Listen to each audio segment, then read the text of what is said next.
Today we're going to take a look at this 2018 Toyota Sequoia SR5. Now, just like the Tundra I drove last week, the Sequoia was updated for 2018, but besides the addition of the Toyota Safety Sense P package, there's really nothing noteworthy here. You're looking at the biggest changes with those new headlights and that grille. Now, I've decided to dig in to just two areas with this SUV.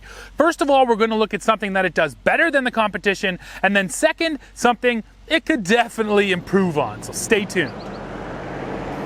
So by now you're probably saying, what could that Sequoia do that's better than the competition? That thing is ancient, and you're absolutely right. The last major redesign that came to this SUV was in 2008. So this Sequoia is essentially 10 years old. But today we're going to go through the one area where this thing excels compared to the competition, and that is cargo capacity. And to show you how much it can take, we're going to do the first ever musician's test.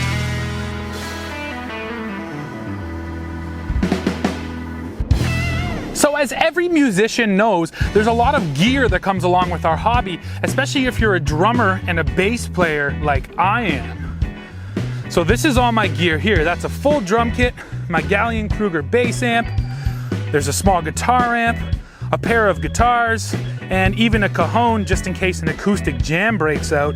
Now I'm gonna load this stuff into this Sequoia. The idea though is to keep all of the seats, or as many seats as possible, up so I can use them, because when you're going to the gig, there's always someone else who needs a ride. Now I'm gonna use this exact same set of stuff for future vehicles as well, so we'll be able to see how different vehicles compare when you're loading them with all kinds of gear. And as anyone who loads a lot of gear knows, there can be a lot of little differences that make a big difference. For instance, load-in height and little cubbies for storage. So we're gonna take a look at all of that stuff along the way. But before we load anything, let's just talk about the numbers. So this Sequoia, behind the front row with all the seats folded, it offers 120.1 cubic feet of space. Now that's better than the 94 cubic feet in the Chevy Tahoe or the 95 cubic feet in the Nissan Armada, and even better than the 104 cubic feet you can find in the Ford Expedition.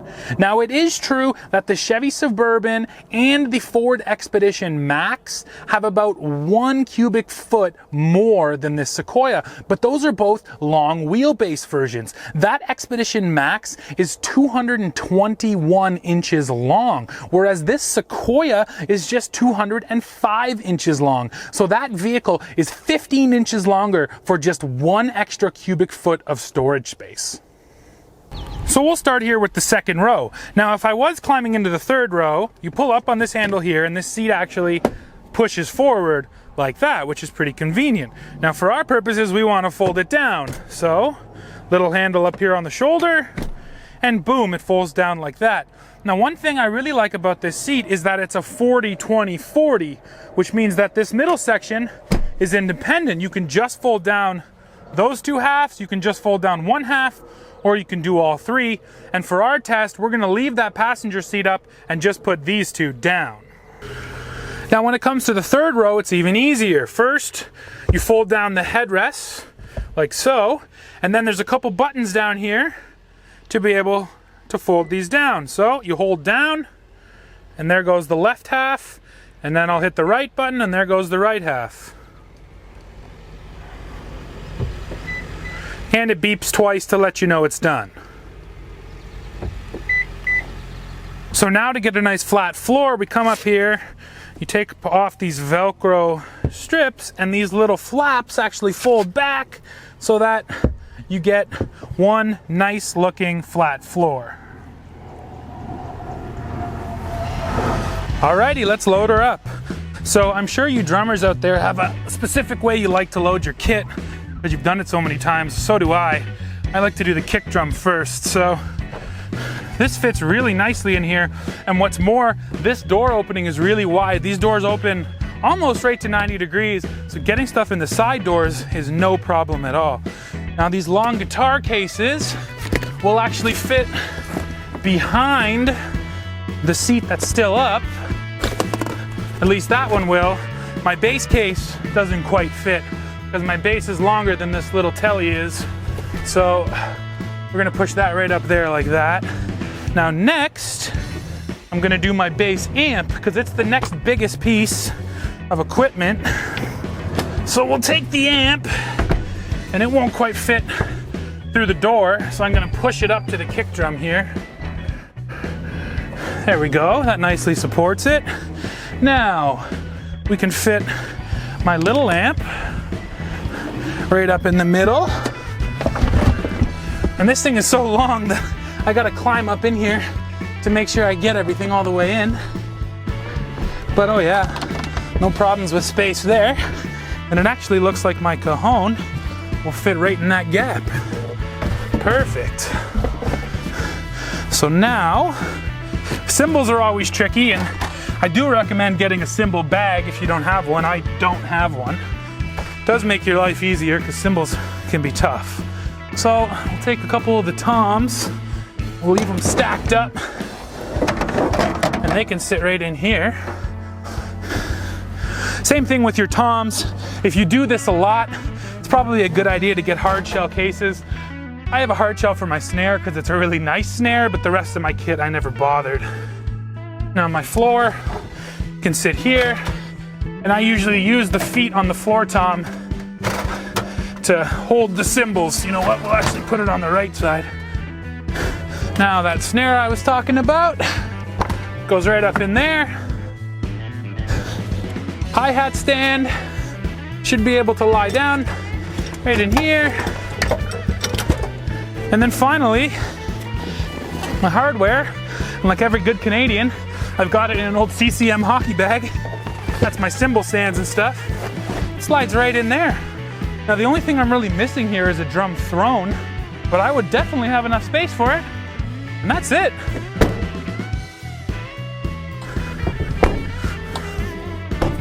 Here's my load full of gear, and you know what? It fit with room to spare. So right now we have one extra seat up there. We could take 3 passengers. I'm actually gonna unload this and then reload, and we'll try to keep the middle seat up too, which means middle seat is gonna be put back into use.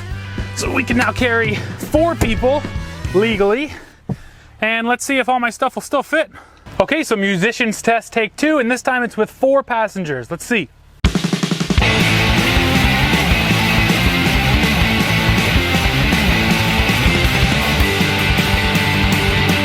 Toyota Sequoia musicians test. It can fit all this gear, full drum kit, 2 guitars, big bass amp, little guitar amp, and still have 1, 2, 3, 4 legal seats for passengers. Now I'm gonna try one more time because I'm crazy and try to fit it all behind that second row. And I don't think it's gonna work, but we're gonna try anyways. And now the toughest test of them all. We're gonna flip up this second row, and we're gonna try to load all that gear just over the folded third row. And if we're successful, that means we could take 5 people and all that stuff to the gig. Let's give it a shot. Okay, second row is up. Let's see if we can fit this stuff. So first of all, I've already established that my case for my Music Man bass won't fit in lengthwise, but it will fit in widthwise because this thing is so wide. So we'll put that there in there first.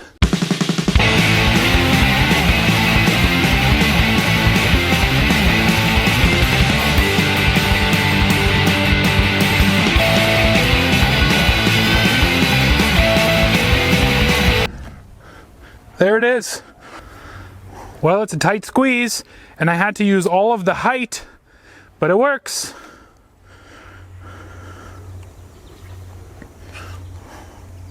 Another nifty little storage feature I like, and this is identical on both sides. These are the cup holders for the third row passenger. Then you've got this big storage cubby down in here, but the one that's really cool is this pops open, and you know, you can use it to store little stuff. Like that's my hi-hat hardware. At least I know exactly where it is. It's safe and secure.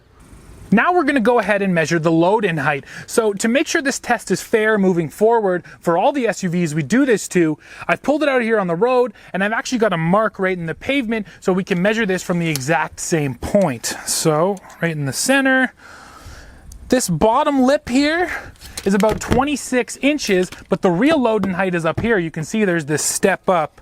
So looking at it like this, we're about 32 inches. And if I measure just this distance, Yep, this step right here is about 6 inches, so 26 and 6 gives us 32 inches of load in.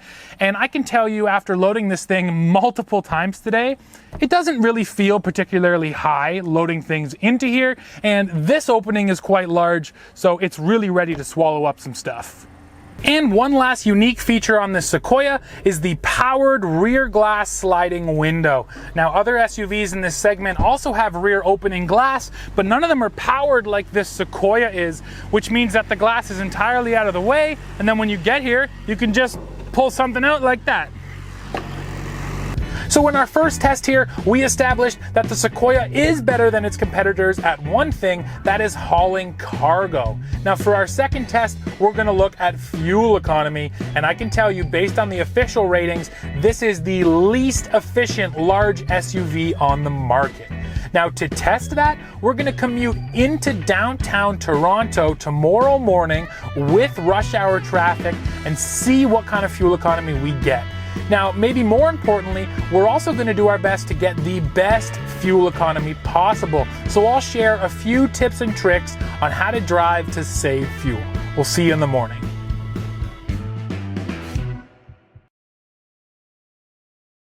You don't believe me? Watch this.